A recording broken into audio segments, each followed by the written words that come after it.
대부분의 사람들이 젊었을 때는 친구가 인생에서 중요한 부분을 차지했고, 일을 하지 않을 때는 친구 만나는 시간이 대부분을 차지했을 정도로 친구의 존재가 중요했을 것입니다. 하지만 나이가 들면서 경제적인 문제로 혹은 가정이 생기면 가족을 챙기느라 친구를 만나기가 어렵고, 서로 바쁘거나 한쪽만 바빠지기만 해도 자연스레 멀어지게 됩니다.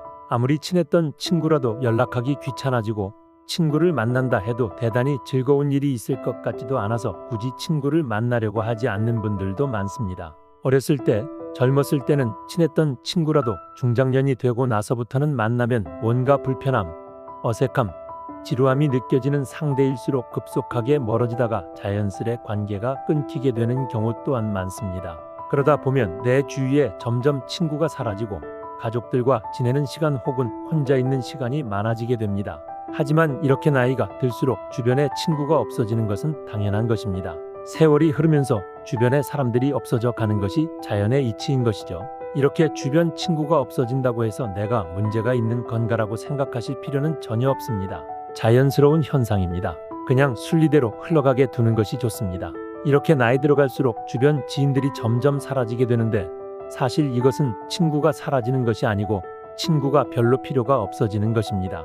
가정이 있는 경우 배우자나 자식들이면 충분하다고 느끼거나 결국엔 혼자인 것에 능숙하게 되면 친구랑 만나기보다는 가족과의 시간 혹은 자기만의 시간을 즐기게 되는 것입니다.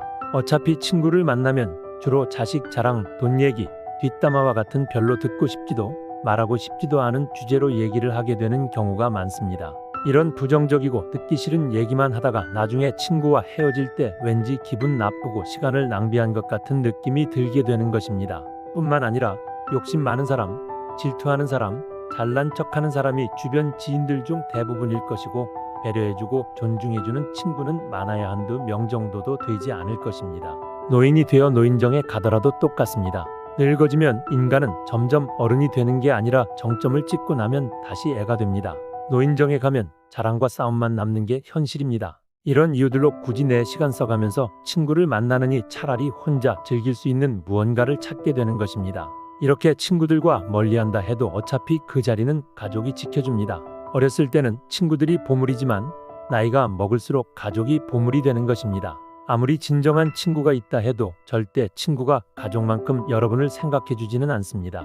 친구로서의 역할이 있고 가족으로서의 역할이 있는 것입니다. 친구는 절대 가족이 아닙니다. 가정이 있음에도 친구들과의 의리를 생각해서 모임에 절대 빠지지 않고 참석하는 경우나 친구들과의 술자리를 자주 나가게 되면 나중에 후회하는 경우가 많습니다. 친구의 경조사에는 참석하되 평소에는 가족과 많은 시간을 보내는 것이 좋습니다. 이것은 모든 친구를 다 없애라는 말이 아닙니다. 늙어서도 친구가 필요할 때는 있을 수 있습니다.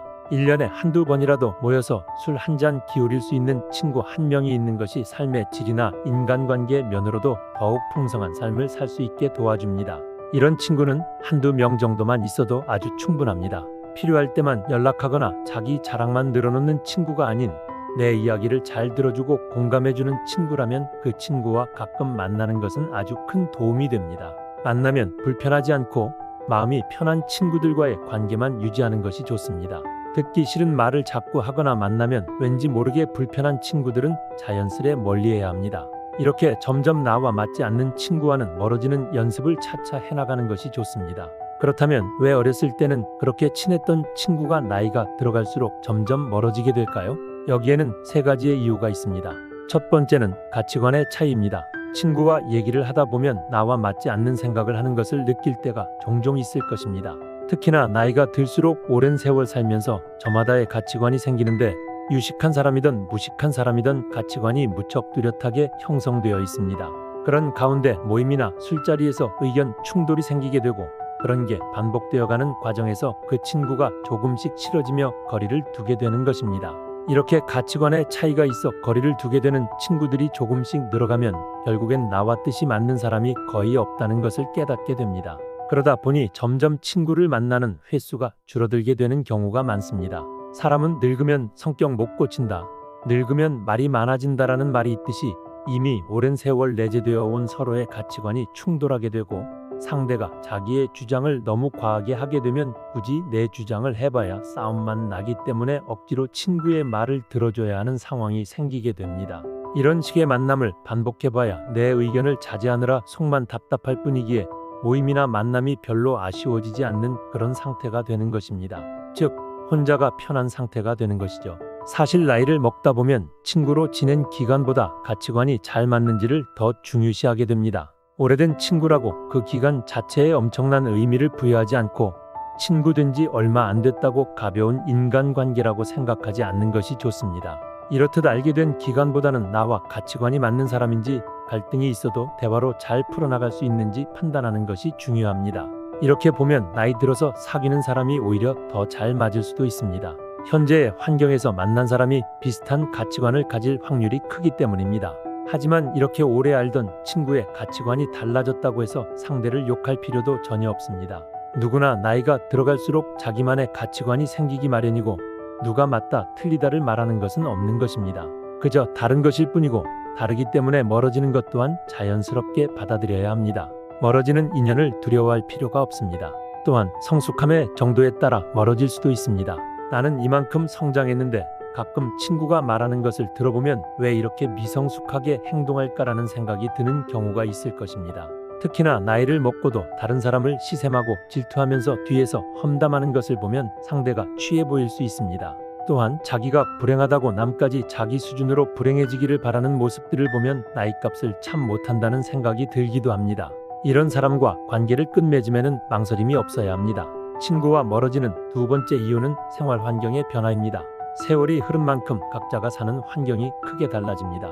나이가 들어갈수록 자식이 있는 친구와 자식이 없는 친구, 성공한 친구와 가난한 친구, 수도권에 사는 친구와 지방에 사는 친구로 나뉘는 등 생활 환경이 점점 변화하게 됩니다. 결혼한 친구들은 결혼 생활에 대한 관심이 많을 테니 그와 관련한 얘기를 하고 싶은데 만약에 결혼하지 않은 친구를 만나게 되면 할 얘기가 줄어들고 오히려 아직 결혼을 못한 친구의 눈치를 보게 되는 경우가 있습니다. 또한 경제적으로 성공한 사람도 마찬가지로 가난한 친구를 만났을 때 괜히 상처가 되지 않을까 눈치를 보게 되고 서로가 가지고 있는 지식들도 다를 것이기 때문에 대화하기가 쉽지 않게 됩니다.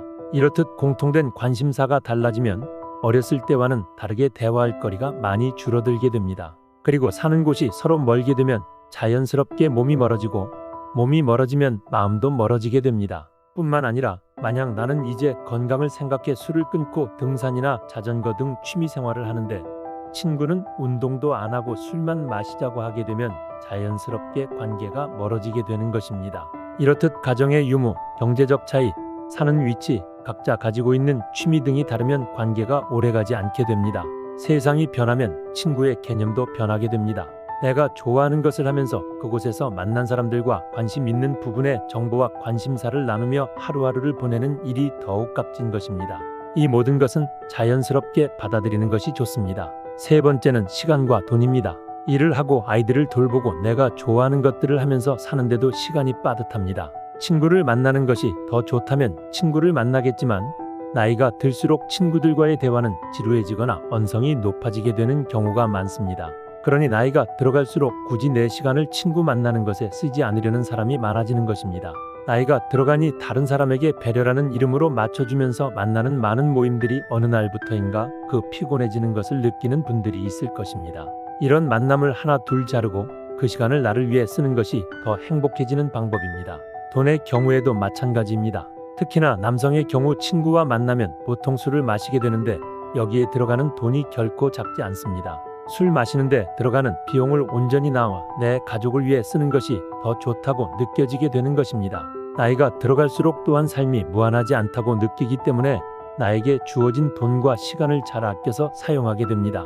이 소중한 자원들을 별로 즐겁지 않은 친구들과의 만남을 위해 쓰려고 하지 않게 되는 것입니다. 이렇듯 친구와 멀어지는 이유는 다양하지만 이렇게 정리되는 관계는 자연의 순리이기 때문에 친구가 한 명도 없다 해도 전혀 기죽을 필요 없습니다. 오히려 이 시간을 내가 하고 싶었던 취미를 하는데 사용하고 혼자서도 잘 지내는 방법을 터득한다면 쓸데없는 인간관계에서 오는 스트레스로부터 멀어질 수 있습니다. 사실 친구에 대한 의견들은 분분합니다. 친구가 있어야 한다는 사람도 있고 필요 없다는 사람도 있지만 다 맞는 얘기입니다. 친구가 필요하고 필요 없고는 내가 어떻게 사느냐에 달려 있는 것입니다. 혼자 노는 법을 터득하지 못한 사람들은 늘 외로움을 느껴 친구를 찾지만 혼자서도 잘 즐기는 방법을 터득한 사람은 친구나 가족이 없어도 씩씩하고 행복하게 하루하루를 잘 지냅니다. 이렇게 고독을 즐길 줄 모르는 사람은 되게 나를 위한 삶이 아닌 남을 위한 삶을 살았을 가능성이 높습니다. 하지만 인생은 그리 길지 않습니다. 이제는 나를 위한 삶을 살아야 합니다. 나를 위한 삶을 살기 위해서는 나를 기죽이고 나를 불편하게 하는 사람들과의 관계를 먼저 정리해야 합니다. 친구와 멀어지는 것도 처음이 어렵지 점점 시간이 지나면 더 쉬워집니다. 10년 친구니 20년 친구니 이런 건 별로 중요한 것이 아닙니다. 10년지기, 20년지기 이런 단어들에서 벗어나는 것이 좋습니다. 이 단어에 집착하다 보면 우리는 항상 오래된 친구와 잘 맞아야 하고 누구 하나 마음이 변하면 세상 큰일이 나는 것처럼 여기게 됩니다. 이런 생각들이 오히려 나 자신에게 해가 됩니다. 내가 싫어하는 행동만 골라서 하는데 스트레스를 받으면서까지 그 관계를 유지할 필요가 없는 것입니다.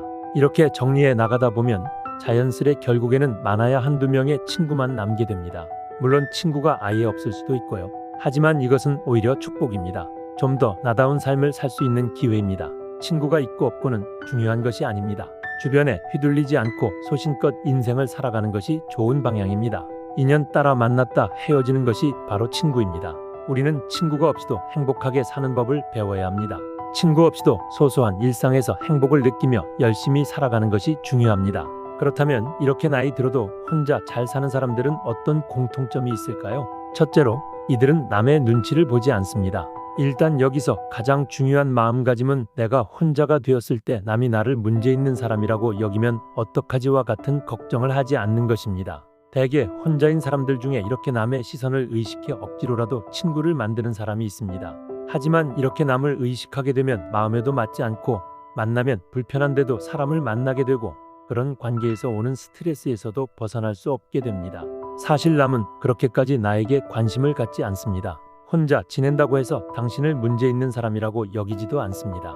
그러니 괜한 걱정에서 벗어나 남의 눈치 보지 말고 내 인생을 살아가야 합니다. 두 번째는 고민을 오래 하지 않는 것입니다. 혼자서도 잘 사는 사람들은 되게 고민을 오래 하는 것이 별로 좋지 않아서 고민을 짧게만 합니다. 예를 들어 안 맞다 싶은 관계를 단칼에 끊어내거나 내가 하고 싶은 취미가 생기면 바로 시작하는 것입니다. 우리가 하는 걱정의 대부분은 실제로 일어나지 않습니다. 내가 이런 행동을 했을 때 나를 안 좋게 생각하면 어떡하지? 내가 이 취미를 시작했을 때 닥치면 어떡하지와 같은 두려움을 가진다면 아무것도 시작하지 못하게 됩니다. 하지만 혼자서도 잘 사는 사람들은 고민을 짧게 하고 바로 실행으로 옮깁니다. 마지막으로 혼자서도 잘 지내는 사람들은 인생에서 해야 할 것들이 넘쳐난다고 생각합니다. 이렇게 생각하니 친구가 없어도 하루하루 바쁘게 그리고 재밌게 사는 것입니다. 나이가 들어도 재밌게 삶을 사는 사람들은 할 게 너무나도 많다고 합니다. 예전에는 일과 가정을 챙기느라 하고 싶은 게 있어도 뒤로 미뤘다면 나이가 들수록 시간이 여유로워지기 때문에 못했던 것들을 하나하나 해보는 것입니다. 이렇게 하나씩만 해봐도 외로울 틈이 없습니다. 무언가를 배우면서 거기서 또 다양한 사람들과 얘기를 나눌 수도 있고 남은 인생을 설렘으로 살 수 있게 되는 것입니다. 이렇게 혼자만의 시간을 즐길 줄 아는, 즉 고독을 즐기는 사람들이 인생을 행복하게 살 수 있습니다. 이러면 자존감도 높아지고 끌려다니는 인생이 아닌 주체적인 인생을 살아나갈 수 있습니다. 우리는 혼자여서 외로워하는 것이 아니라 혼자인 것에 감사해야 합니다. 산책을 하다 집 주변의 작은 공원에서 풀벌레 소리가 들릴 때면 내 청력이 좋음에 감사하고 빛나는 햇살이 내 얼굴을 비출 때면 따스한 햇살을 느낄 수 있음에 감사하는 것입니다.